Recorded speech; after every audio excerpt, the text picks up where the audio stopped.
Contract ఉద్యోగులను క్రమబద్ధీకరిస్తూ జారీ చేసిన జీవోను తెలంగాణ హైకోర్టు రద్దు చేసింది. డిగ్రీ, జూనియర్ పాలిటెక్నిక్ కాలేజీల్లో లెక్చరర్లను గత ప్రభుత్వం క్రమబద్ధీకరించింది. అయితే నిబంధనలకు విరుద్ధంగా కాంట్రాక్ట్ ఉద్యోగులను క్రమబద్ధీకరించారు అంటూ పలువురు నిరుద్యోగులు హైకోర్టులో పిటిషన్ దాఖలు చేశారు.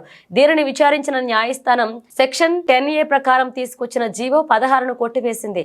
తెలంగాణలోని మొత్తం 40 విభాగాల్లో ఉన్న 5,544 కాంట్రాక్ట్ ఉద్యోగులను గత ప్రభుత్వం క్రమబద్ధీకరిస్తూ ఉత్తర్వులు జారీ చేసింది. ఇందులో 2,909 మంది జూనియర్ లెక్చరర్లు, 184 మంది జూనియర్ లెక్చరర్లు వొకేషనల్, అలాగే 390 మంది పాలిటెక్నిక్, 270 మంది డిగ్రీ లెక్చరర్లు ఉన్నారు. అంతేకాదు సాంకేతిక విద్యాశాఖలో 131 మంది అటెండర్లు, వైద్య ఆరోగ్య శాఖలో 837 మంది వైద్య సహాయకులు, 179 మంది ల్యాబ్ టెక్నీషియన్లు, 158 మంది ఫార్మాసిస్టులు, 230 మంది సహాయ శిక్షణాధికారులు ఉన్నారు.